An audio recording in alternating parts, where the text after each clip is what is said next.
अच्छा, तो last time हमने देखा था कॉलम्स को किस तरह से इंसर्ट करना है, रोज को किस तरह से इंसर्ट करना है और डिलीट करना है। कुछ उनकी साइज के बारे में बात की थी, कुछ बेसिक ऑप्शन देखे थे। तो आज हम देखेंगे कि हमने बेसिक एंट्रीज किस तरह से एक्सेल के अंदर करनी है, किस तरह से लिखना शुरू करना है, चीज़ों को मैनेज कैसे करना है थोड़ा बहुत। तो देखें, सबसे पहले मैं आपको यहाँ पर सीरीज का एक चीज़ बताता हूँ। एक सीरीज डेटा होता है, एक नॉन सीरीज डेटा होता है। कोई भी डेटा जो ऐसे आप लिखते हैं तरतीब के साथ एक लाइन में, वो सीरीज डेटा कहलाएगा। और कोई डेटा जो आपका कहीं कुछ इधर लिखा हुआ है, कोई इधर लिखा हुआ है, कोई इधर लिखा हुआ है, वो नॉन सीरीज डेटा कहलाता है। ठीक है, तो पहले हम सीरीज वाले की थोड़ी बात कर लेते हैं। ये वाली चीज़ मैं से सिलेक्ट करके कीबोर्ड से डिलीट कर देता हूँ। अच्छा, ये डाटा मैंने जो लिखा है इसको भी सिलेक्ट करके फिलहाल यहाँ से हम करते हैं अरेज, यानी डिलीट कर देते हैं। और यहाँ पर मैं लिखता हूँ जस्ट वन, और नीचे बल्कि वन ही लिखते हैं। और इसको सिलेक्ट करके ना पहले सेंटर में करते हैं। ठीक है, सेंटर में करने के बाद आप गौर से देखें तो आपको यहाँ पर एक ग्रीन पॉइंट नजर आ रहा है छोटा सा। अगर आप इस ग्रीन पॉइंट से पकड़ कर ऐसे क्लिक करके रखें और इसको नीचे की तरफ खींचें जितना भी खींचना है, तो यहाँ तक मैं इसको क्लिक करके छोड़ देता हूँ, तो आप क्या देखते हैं कि ये उसकी कॉपीज जनरेट कर रहे हैं, यानी उसी चीज की, उसी लफ्ज की कॉपीज जनरेट कर रहे हैं। ठीक है, आप कुछ भी यहाँ पे टाइप कर लें, जैसे ए टाइप कर लिया और इसको आप पकड़ कर खींचे तो ये उसकी कॉपीज जनरेट करेगा। तो इस तरह से तो कॉपीज बनाता है। ठीक है, तो अगर आप यहाँ पर टाइप करते हैं टू, वन वर्ड, जस्ट इसको यहाँ से सेंटर कर लिया करें दोनों किस्म के। ठीक है, फिर ग्रीन पॉइंट से आप पकड़ कर यहाँ से खींचते हैं तो ये आपको उसकी कॉपीज बना देता है। बट अगर आप यहाँ पर टाइप करते हैं वन और यहाँ पर टू, तो आप इन दोनों को ऐसे सिलेक्ट करें। आप देखें, एक को नहीं करना, इन दोनों को करना है और इसको सेंटर भी करना है। दोनों को कैसे करना है, यहाँ क्लिक करके रखें और नीचे ड्रैग करें, यहाँ क्लिक छोड़ दें। नाउ जब दोनों सिलेक्ट हो जाएं तो इस ग्रीन पॉइंट से पकड़कर अब आप खींच लें जितना भी। यहाँ तक अगर मैं खींचता हूँ, क्लिक करता हूँ, तो देखें अब उसने मुझे सीरीज फिल करके दे दी है। यानी 1 2 3 4 5, ये आप 1000 तक करें, 2000, जितना मर्जी आप इसमें कर सकते हैं। जबकि वर्ड में हमने देखा था कि मैनुअल हमें टाइप करना पड़ता है, यहाँ पर ये ऑटोमेटिकली आपको टाइप करके दे रहा होता है। ठीक है, इसी तरह से अगेन देखें दूसरा तरीका इसका। अगर आप वन टाइप करते हैं, जस्ट वन, ठीक है, और अगर आप इसको यहां से पकड़कर खींचते हैं यहां तक, फिर तो ये कॉपीज ही जनरेट करेगा। लेकिन नीचे एक छोटा सा बटन आ जाता है, अगर आप इसके ऊपर क्लिक करते हैं और यहां पर आप इसको फिल सीरीज कर देते हैं, फिल सीरीज, देन वो उसी को गिनती के अंदर कन्वर्ट करके, काउंटिंग के अंदर कन्वर्ट करके आपको दे देगा। तो ज्यादा इजी तरीका यही है कि आप यहाँ पे दो इंच से पहले टाइप कर लें, जैसे वन और टू, दोनों को सिलेक्ट कर लें, देन आप उसको ड्रैग करें जितना भी आपने करना है, उसी के अकॉर्डिंग आपको वो काउंटिंग लिख के देगा। तो इसके बाद यहां पर अगर आप लिखते हैं 2 और 4, ठीक है, 2 और 4 यानी दोनों के बीच में 2 का फर्क है। पहले 1 का फर्क था ना, तो 1 के फर्क से वो चलता जा रहा था।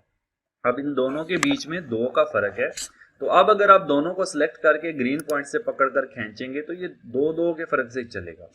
2 4 6 8, यानी 2 का टेबल पड़ेगा, या उर्दू में कह लेंगे 2 का पहाड़ा, ये लिख के देगा आपको। ठीक है, अगर आप 3 के फर्क से चलेंगे, जैसे 3 एंड यहाँ पर मैं क्लिक करता हूँ 6, और फिर दोनों को सिलेक्ट करना है। ठीक है, पहले एक बार बाहर क्लिक करके ना दोनों को सिलेक्ट करना है, देन आप यहाँ से पकड़कर खींचेंगे तो ये आपको 3 के फर्क से लेकर जाएगा। यानी पहले 2 डिजिट के अंदर आप जितना फर्क उसको दे देंगे, वो आगे उसी फर्क को लेकर जा रहा होगा। ठीक है, एक और भी यहाँ पर आपको चीज बता दूं, मैं अंडू करता हूँ Ctrl+Z के साथ। एक चीज ये है कि आप डबल क्लिक करें, अगर आप इसको पकड़कर खींचते नहीं है, वन टाइम अगर आप खींच लेते हैं, देखिए अभी मेरा डाटा यहां तक जा रहा है, तो अब अगर मैं यहाँ पे डबल क्लिक कर दूं, इस ग्रीन पॉइंट के ऊपर डबल क्लिक, तब भी देखें जो लास्ट हद होगी ना मेरे डाटा की, पहला डाटा जो मेरा लास्ट हद तक जा रहा होगा, वहां तक मुझे सीरीज बना देगा। तो ये इसने वहां तक 3 के फर्क से मुझे सीरीज बना दी। सही है, तो ये तो हो गई काउंटिंग के हवाले से। अगर आप हफ्ते के नाम यहाँ पे टाइप करना चाहते हैं, कोई भी एक दिन आप लिख लें, जैसे मंडे। नाउ लिखने के बाद एक बार बाहर क्लिक कर लें, फिर इसको सिलेक्ट करना है और फिर आप यहाँ से पकड़ कर खींचते हैं तो आपको ये दिनों के नाम रिपीट करके देगा। ठीक है, इसमें एक चीज देखें, वेनसडे, वेनसडे को अगर मैं सिलेक्ट करूं, इसका थोड़ा सा पार्ट बाहर जा रहा है। तो पिछली क्लास में मैंने आपको बताया था कि कॉलम की विड्थ को कैसे मैनेज करना है। यहाँ तो इसको पकड़कर ऐसे बड़ा कर लें। ठीक है, दूसरा तरीका ये था कि यहाँ पर डबल क्लिक कर दें, वो ऑटो फिट कर देगा, जितना आपका कंटेंट होगा उसके हिसाब से फिट कर देगा। अगर आप दिनों के नाम की शॉर्ट फॉर्म यूज करना चाहते हैं वो भी यहाँ पे कर सकते हैं। जैसे मैं MON हाली लिख देता हूँ, MON। फिर आपने क्या करना है, इधर से ही नहीं खींच लेना, एक बार बाहर क्लिक करना है, फिर इसको सिलेक्ट करना है, उसके बाद आप इसको खींचें तो ये आपको शॉर्ट फॉर्म के हवाले से एंट्री करके देगा। यहाँ पे डबल क्लिक करेंगे तो ये कंटेंट ऑटो फिट कर देगा।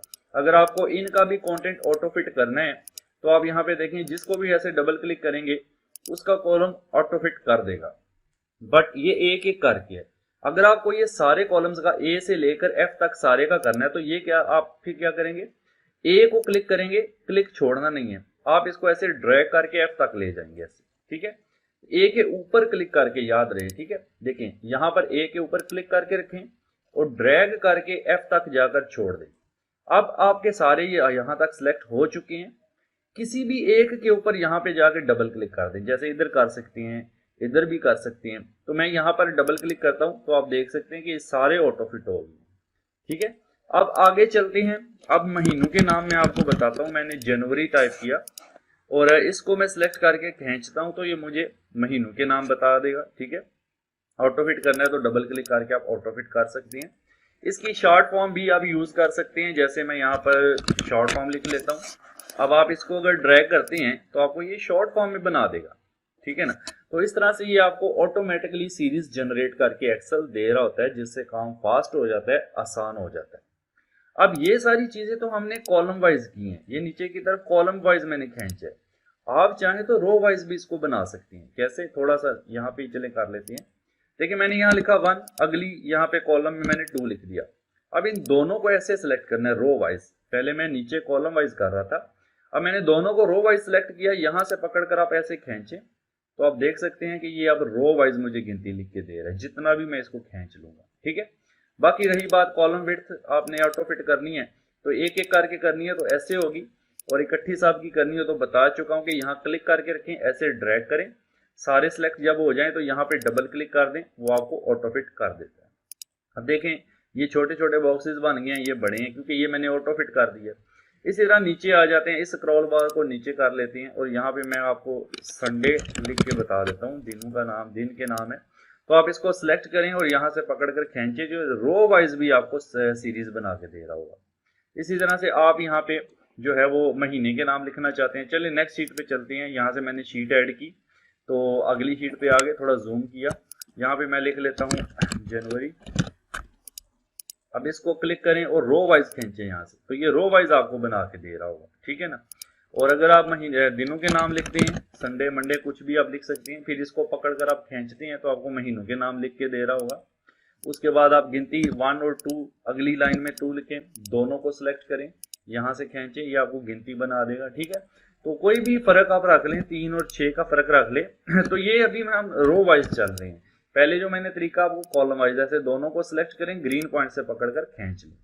तो ये तरीका होता है बेसिक एंट्रीज करने का आपका माइक्रोसॉफ्ट एक्सेल के अंदर।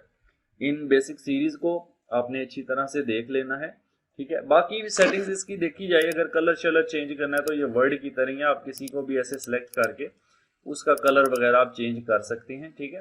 शेड देना हो तो ये शेड भी अवेलेबल है, आप यहाँ से सिलेक्ट करके इसको शेडिंग भी दे सकते हैं।